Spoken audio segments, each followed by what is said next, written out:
want to introduce Lynn, the UrbanSitter. If any of you have kids, or has anybody used UrbanSitter? Oh, awesome. Thank you. Cool, very cool. So when you meet that special person and you have a baby before you get married, Lynn's the answer. Lynn, please. Great. Well, thank you for coming this morning. I was asked to talk about what it's like to start a company. Oops, my slides just went away. Let's see here. There we go. What it was like to start a company when you're entering a space where there are already larger existing players. So I thought I would give you a quick kind of 15-minute summary of some of my tips for if you're starting to build a business in a space that already has larger incumbents. And I also want to leave time for questions. So hopefully we'll have time for all of that. First of all, I think the biggest challenge is deciding that you're up for it. I think when there are already other people in the space, some additional questions need to be answered before you decide to move forward full force. First of all is the addressable market. Making sure that you've done all of your research to ensure that a market that you're going after is large enough for more than one player. It's going to take you a little while probably to displace the other 2, 3, or 4 that are out there. And you want to make sure that there's market share out there for you to get initially and to continue to pull away for those incumbents. Ideally, you're building a business that's going to increase the overall market because you'll be bringing new users that didn't use your competitors before, but definitely making sure you do your diligence on that.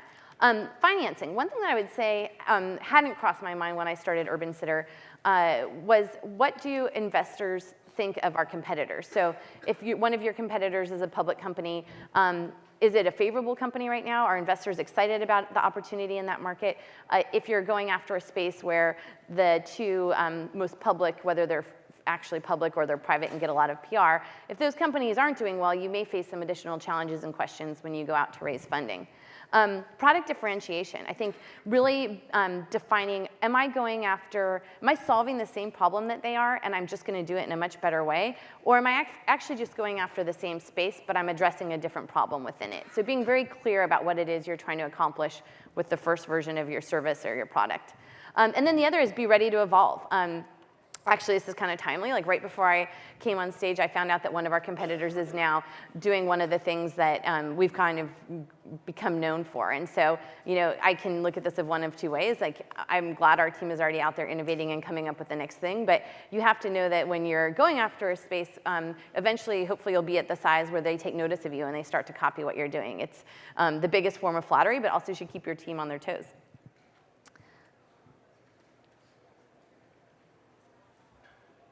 Be focused but bold. I think this is an interesting sort of dichotomy because in any startup, you're incredibly resource constrained and your time is one of your most important assets, your team's time, what you spend your marketing on, what piece of product you release first because you have limited resources to build that product.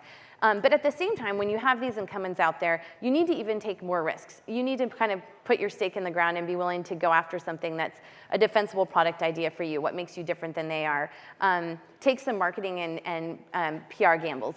My co-founder who oversees marketing would often come to me in the early days and say, Lynn, I tried this and it was a huge flop. And I would encourage her, like, that's okay, keep trying new and different things that they aren't doing. And every once in a while we'll hit one that really works and it's exciting when that happens. But you need to be willing to take those risks because chances are that the traditional marketing channels that you're going after are going to be pretty expensive if they're already in them.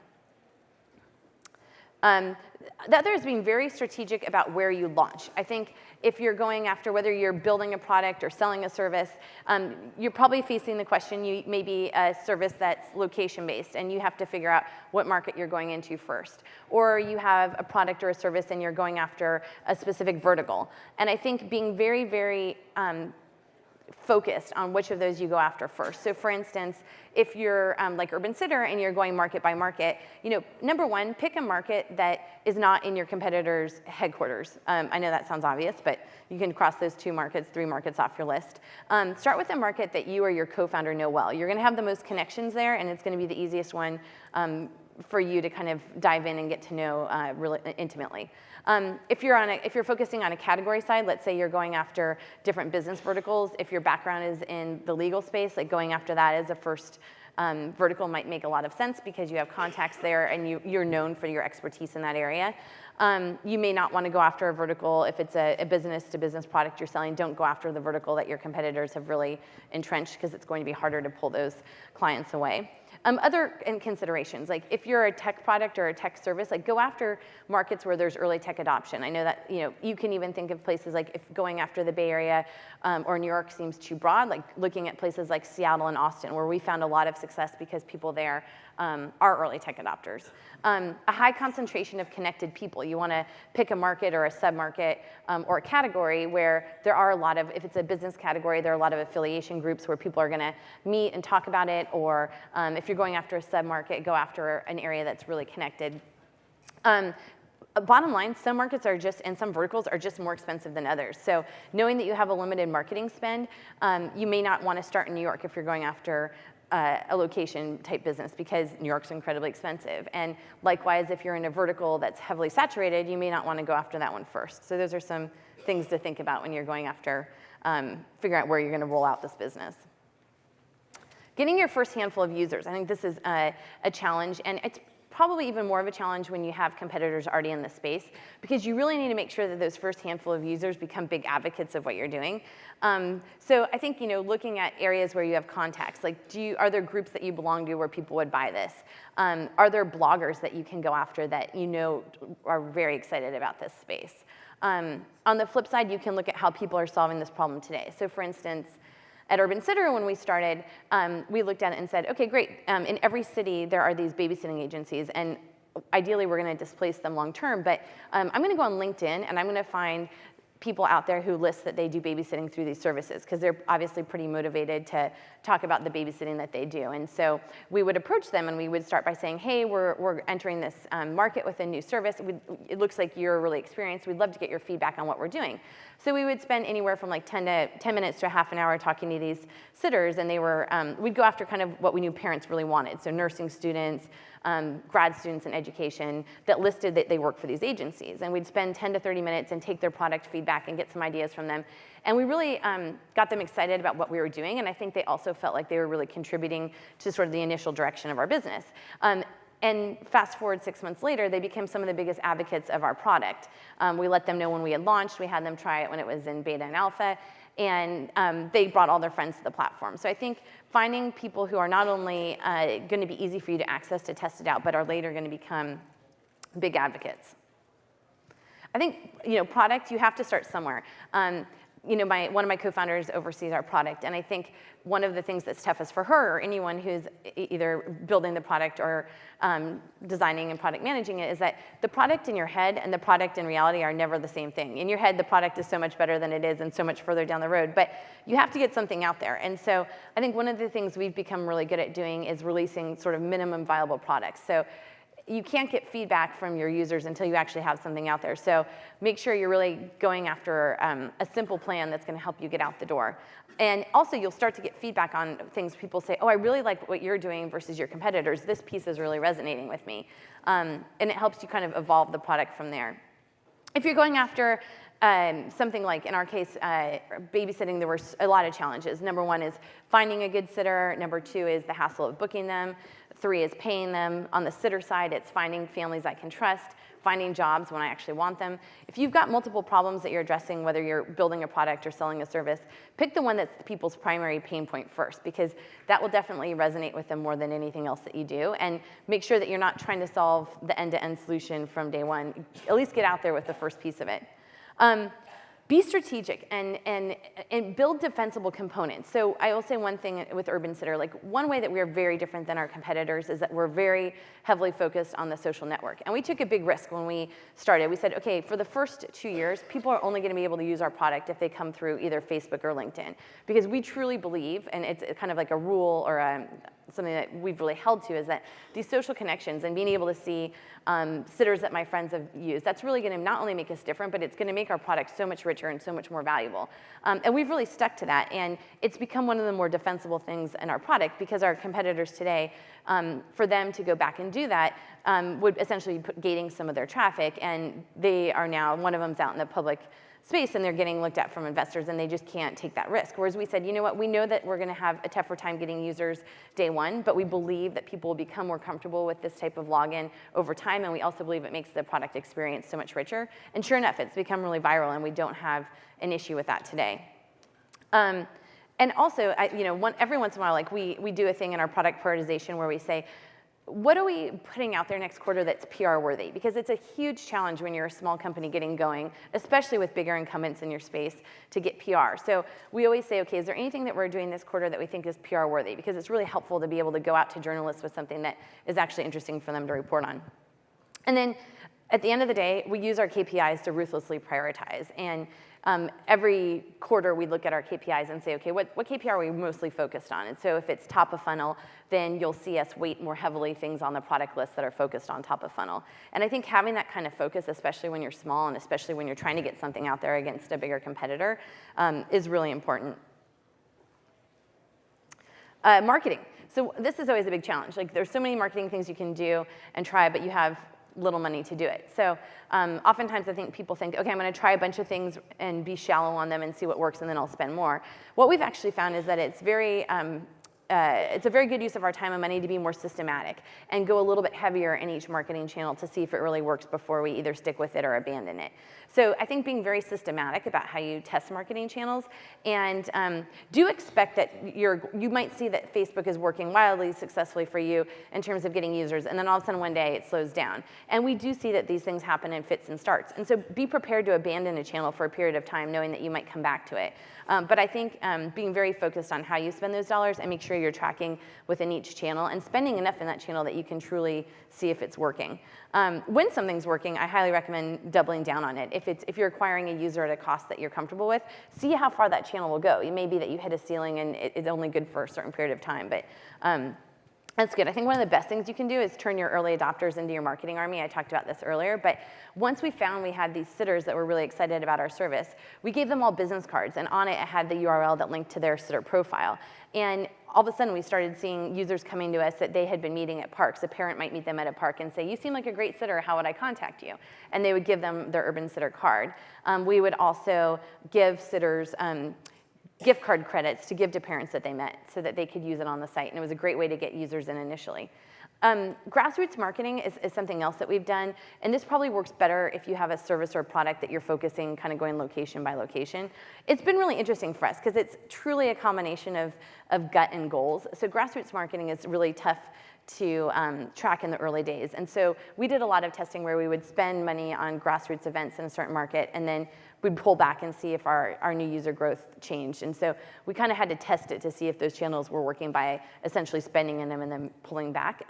But in the beginning, when people meet you face to face, whether you're selling a product that's physical or a service that's being provided, when people meet you face to face, especially when they see your enthusiasm and they see some of your early adopters that are there helping you market it, I think in the beginning that's a great way to get users early on.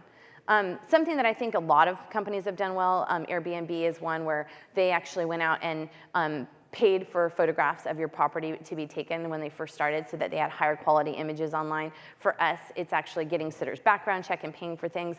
Don't be afraid to try some non-scalable things in the beginning that just make your service or product better, that you know you probably can't sustain long term, but it will give you sort of the brand image that you're looking for and draw other people who are looking for that quality.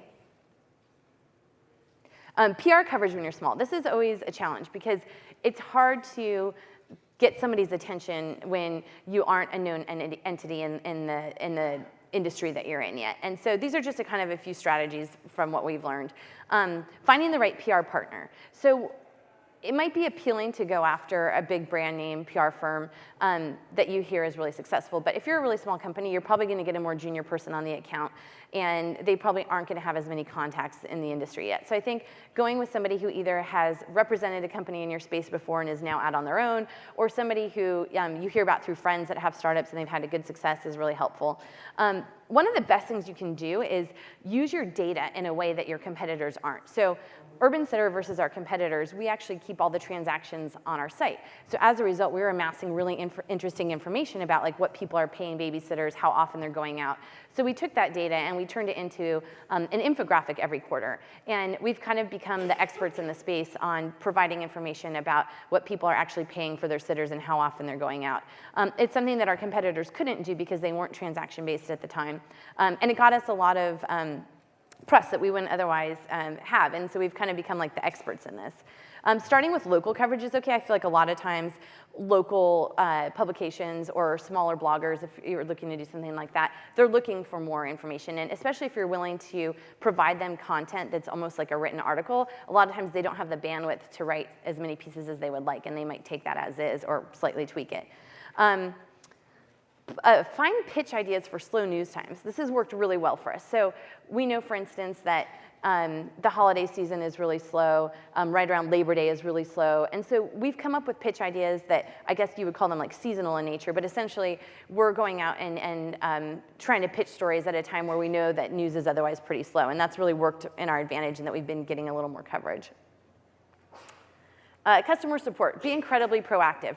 We use that same KPI that I mentioned earlier. So for us, if it's top of funnel and it's new booking parents, our customer support is going to focus the majority of their time on supporting that primary KPI that we're aiming for. And I think especially when you're really small and especially when you have large incumbents in your space, having that sort of golden touch on customer support, you may spend disproportionately on it in the beginning, but it will actually benefit you in the long run. One of the things we do is we utilize communication templates. So when you sign up on UrbanSitter, you get an email from somebody on our team, and it seems pretty customized because we'll put in the city that you live in, and the tone of it is very friendly. And you'd be surprised, even though it's actually an automated communication piece, because it feels rather personal, we get a lot of responses back, and we always follow up on them.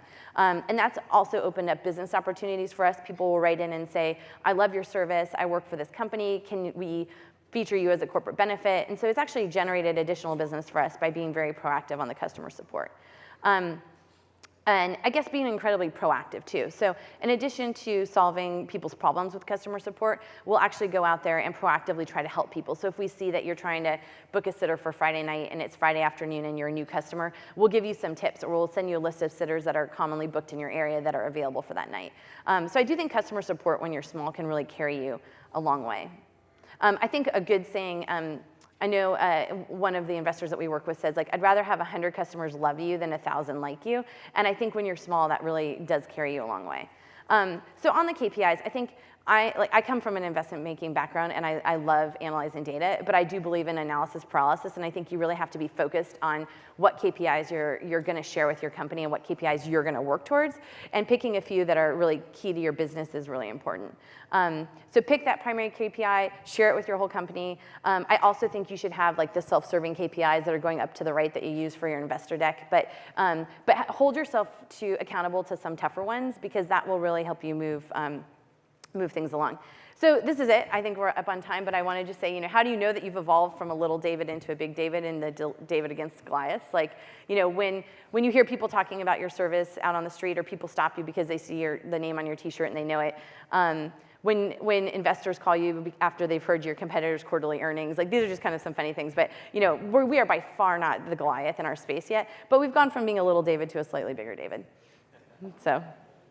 Do we have time? Do we have time for questions? Are we questions? We probably have time for 1 or 2 questions.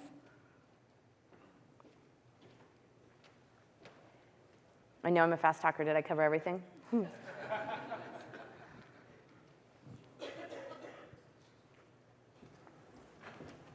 Oh, we've got one back there. What are some KPIs that you track? What are some of your Early KPIs that we track. So. Right now, we're really focused on top of funnel. So we look at conversion from people who sign up to first-time booking parents. So that's kind of our primary this quarter.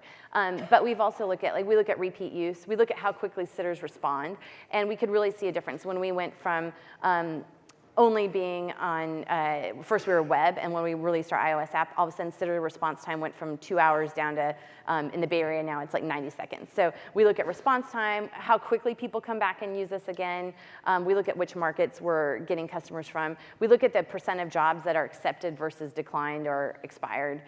Those are kind of all our, we have like a monthly health report, and then we look at them by market, so we can see, wow, in LA we have amazing sitters, but for some reason they're not in the same area as the parents. Or in New York, our sitters are incredibly responsive. Or maybe in Chicago, we feel that the ratio of sitters to parents is starting to be a little low and we need to get more sitters. So we kind of track all of those kind of KPIs. But we always have one that if you went around my office, I hope everybody would tell you, like right now we're focused on first-time booking parents. And that's a change. It's kind of varied for us depending on what stage of the company we're at. I probably have time for one more. I'm wondering how you convinced investors that you weren't copyable or that you had some sort of, secret sauce that would make you successful in the long run. Yeah, I mean, the biggest thing for us and kind of our secret sauce would be the connections. And they understood very quickly that it's really hard when you already exist, it's hard to go back and become sort of social first. And so they got that this was a different way of doing it. And that also that we have two competitors that have always been kind of copycats neck and neck. And they knew that by coming into the space and really focusing on the bookings so that we could build sitter, sort of build their profiles out with how quickly they respond. They knew that that was different than what was being done. And that we were going to be acquiring users in ways that were much less expensive than what our competitors were doing. Yeah. I think that might be all we have time for. Yep. But I appreciate it. Thank you very much. Thank you, Lynn.